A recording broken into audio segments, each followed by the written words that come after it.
Bonjour, ici Patrick Pierrat pour le bulletin de nouvelles Info Bref Affaires de ce mercredi 19 avril. L'inflation descend sous la barre des 5%. Le taux annuel d'inflation au Canada a été de 4,3% en mars.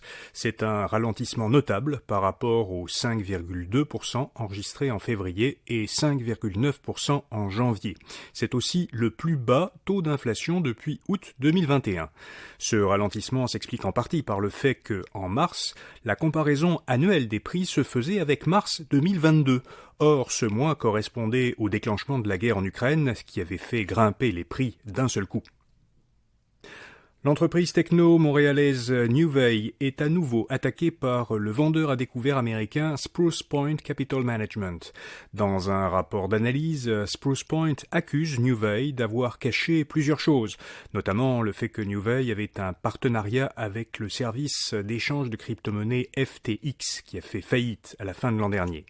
C'est la deuxième fois en 16 mois que Spruce Point parie sur une chute de l'action de Nuvei.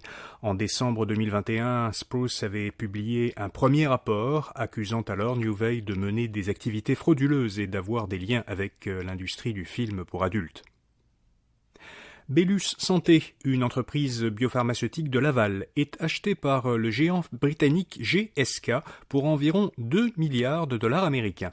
La transaction permet à GSK de mettre la main sur un traitement de la toux chronique qui avait été développé par Bellus Santé.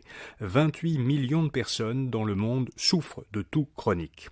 Bellus est dirigé par Roberto Bellini, qui est le fils de Francesco Bellini.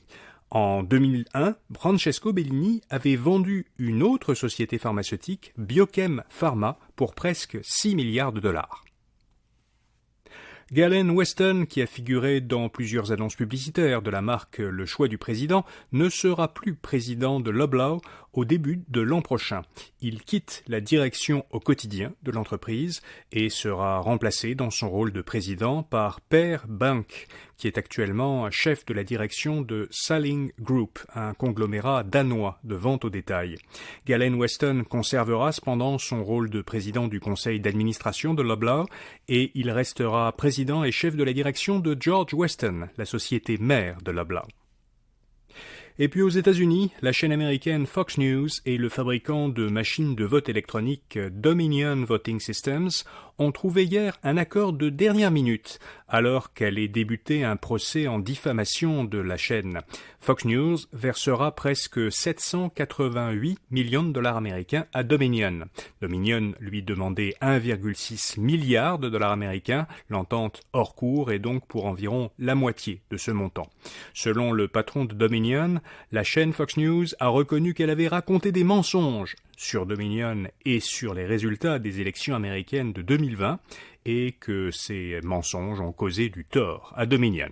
Voilà, vous savez l'essentiel. À demain matin pour un prochain bulletin de nouvelles Info Bref Affaires. À demain.